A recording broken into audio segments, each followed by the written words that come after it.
Senator Frank L. Lautenberg was well known for his distinguished senatorial career, serving 5 terms in the Senate representing his native state of New Jersey.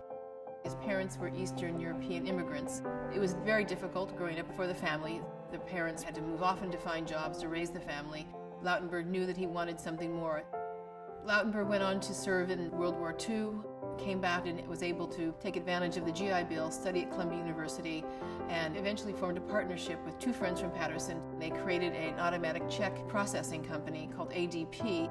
Senator Lautenberg had always been very active politically and had supported many candidates and championed liberal causes and had been a lifelong Democrat. Having been successful in business and having the means to support a campaign, he decided in 1982 to run for the New Jersey Senate. Senator Lautenberg had had an interest in art, had collected modestly, but it wasn't until he moved to Washington that he began to really develop the collection. From '82 until his retirement from the Senate, he was very active in the art world. He became very particularly interested in collecting works that represented the American experience. One of the iconic works in the collection is Ed Ruscha's Untitled 1985, which is a billowing flag in a sunset. It's an incredible statement, and Senator Lautenberg had the painting in his Senate office and was often photographed in front of the flag. He was very dedicated to the state of New Jersey, of course, being the senator, and he loved the idea of the Andy Warhol and the Campbell soup can because Campbell soup was founded and produced in Camden, New Jersey at the turn of the century. So he bought the portfolio of Andy Warhol's 10 Campbell soup cans. Also included in the collection is a fantastic and beautiful and very well-known double flag print from the early 70s, which represented John's continuing investigation into the flag motif, which he began in the 50s. Senator Lautenberg acquired the lead flag relief, which is very beautiful. That is something that actually was conceived in the early 60s and then continued to work through that medium in a monochromatic way. There were other special things, such as Ed Ruscha's 10 gasoline stations, which document Ruscha's travels, not unlike Jack Kerouac, from Omaha to Los Angeles, sort of an on-the-road experience on Route 66. These really fantastic sort of snippets of Americana as represented by this vernacular architecture of post-war. He was quite interested in some of the emerging artists. In addition to Cindy Sherman, he acquired, which is included in the sale, one of her great history portraits where she's dressed as a colonial politician. When you see these works together, they represent a kind of timeline of our own personal history.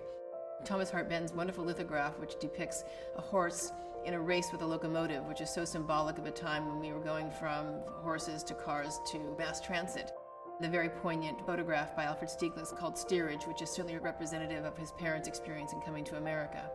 But I think one of the most really moving works in the collection is a fantastic and wonderful collage by Robert Rauschenberg. It's an untitled work, which was actually a study for a poster that Rauschenberg did for CORE, which was the Congress of Racial Equality.